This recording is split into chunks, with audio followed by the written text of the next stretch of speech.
Hey, welcome back. You know, sometimes the most incredible stories are the ones that happen right under our noses, in places we think we know. Like an airport, a place of transit, of goodbyes and hellos, of mundane routines. But imagine, for a moment, the pre-dawn darkness of December 11th, 1978, at John F. Kennedy International Airport. The air is cold, the runways are quiet, and inside a seemingly impenetrable Lufthansa cargo building, 6 men in ski masks are about to pull off a score so huge, so audacious, it would become the stuff of legend. A legend that would fuel an empire and then tear it apart from the inside. I'm Ibnul J. Farabi, and this is Underworld Kings, The Rise and Fall. Today, we're diving into the Lufthansa Heist. Not the Hollywood version, but the real, gritty, and ultimately tragic story of the inside job that bankrolled the Mafia's last golden age and set in motion a bloody trail of paranoia and murder. This is a story about ambition, about unbelievable luck, and about the brutal price of a dream that was, from the very beginning, too good to be true. The mastermind, if you can call him that, was a man named James "Jimmy the Gent" Burke. He ran a crew out of Robert's Lounge, a bar in Queens that was a hub for hijackers and thieves. Jimmy was connected to the powerful Lucchese crime family, but he was a predator, a wild card. And his key to the biggest cash haul in American history? A simple airport worker named Louis Werner. Werner was a Lufthansa cargo agent drowning in gambling debts, and he knew something crucial. He knew about the currency shuttle. Every Monday, millions in untraceable U.S. cash, mixed with foreign currency, would arrive from West Germany, destined for the Federal Reserve. It sat, overnight, in a chain-link cage in the cargo building. Werner gave Burke the blueprints, the schedules, the security codes. It was the perfect inside information. But here's the fascinating part about this heist. Its execution was almost comically straightforward. The crew, led by Burke's associate, the experienced hijacker Henry Hill, didn't need high-tech gadgets or complex drills. They had the human key. In the early morning hours, they simply ambushed the employees, used Werner's knowledge to bypass alarms, and walked right in. They tied up the workers, and for the next hour, they loaded cash and jewelry into a waiting van. It was methodical, quiet, and shockingly easy. No police sirens, no shootouts. They vanished into the New York dawn. And the take? Initially reported as 5 million, the real number was closer to 6 million in cash and jewels. That's over $25 million in today's money. It was a staggering, unimaginable success. And this is where the story shifts from a caper to a dark, psychological thriller. Because the immediate aftermath wasn't celebration, it was silence. A terrifying, oppressive silence. You see, the rules of the Mafia's world were clear. You kick up a percentage to the bosses. You take care of the guys who helped. But Jimmy Burke looked at that mountain of money and saw only one thing: his. The sheer scale of the loot broke something in the mob's code. It was too much money to share, too much temptation. So, Burke began to play a deadly game.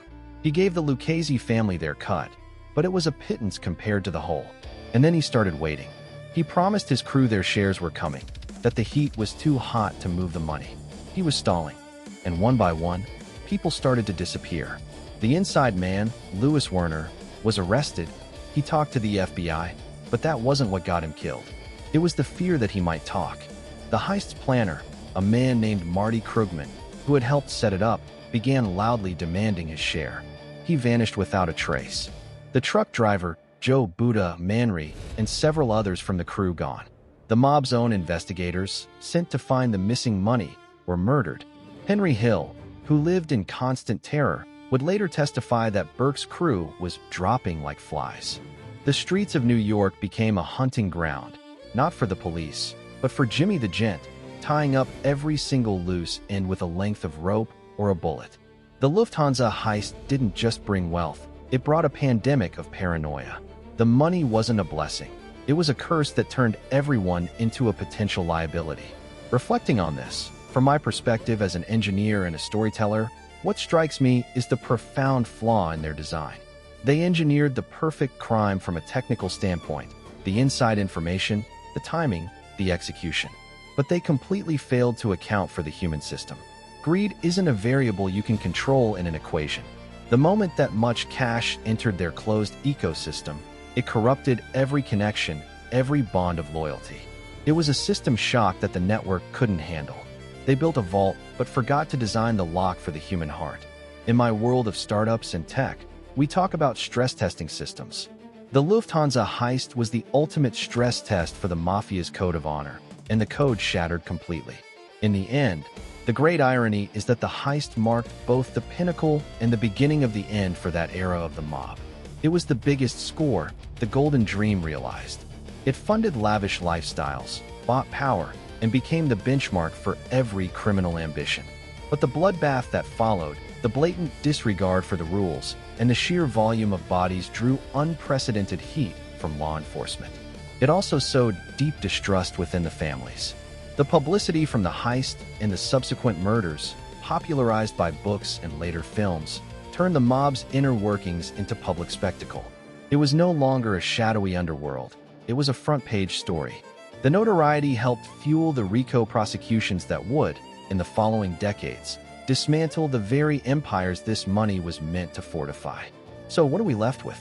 A legend, yes, but also a cautionary tale about the poison of unchecked greed. The Lufthansa heist wasn't just a robbery. It was a catalyst. It proved that the greatest threat to any kingdom, even an underworld one, often isn't an external force, but the internal rot that comes from a windfall too large to manage. The money was real, but the dream of what it could buy, security, power, a happy ending, was the ultimate illusion. The real story of Lufthansa isn't about the men who took the money. It's about the money that took the men. Thank you for listening to this episode of Underworld Kings. If you enjoyed this deep dive into the fragile architecture of a criminal empire, please share the show with a friend. It truly helps us grow. For more stories from the shadows of history, follow the podcast and visit our producers, Light Knot Studios, at lightknotstudios.com. I've been your host, Ibnul J. Farabi. Until next time, take care.